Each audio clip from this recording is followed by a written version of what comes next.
I woke up believing this would be the proudest day of my life, walking my daughter down the aisle just as I'd promised her mother before she died. But before sunrise, our family driver arrived early and did something I never expected.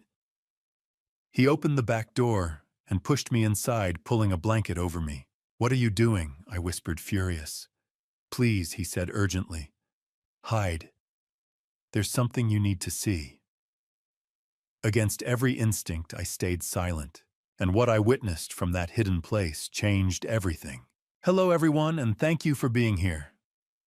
Before the story continues, take a second to tell me where you're watching from in the comments. I truly enjoy seeing how far these stories travel and hearing from you directly. One important note: some elements in this story have been fictionalized for educational and storytelling purposes, and any resemblance to real people or settings is coincidental.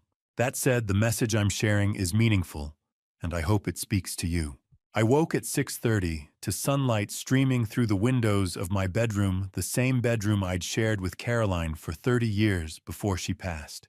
5 years gone now, and some mornings I still reached for her side of the bed out of habit. This morning was one of those mornings. "Big day, sweetheart." I whispered to the empty room like she could hear me. Maybe she could. I'd stopped trying to figure out what I believed about that kind of thing after the funeral. I stood at the closet staring at the navy suit I'd picked out 3 months ago. Mother of the bride dresses get all the attention, but nobody tells you how much a father agonizes over what to wear when he walks his daughter down the aisle. Caroline would have known exactly what to choose. She always did. My hands shook slightly as I buttoned my shirt.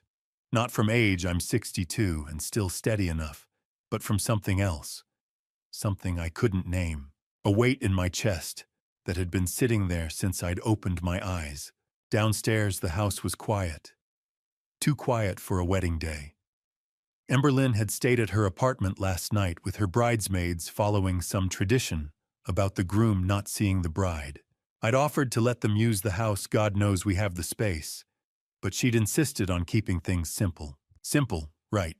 I made coffee dark and strong, the way I'd learned to like it during 30 years of early morning business meetings.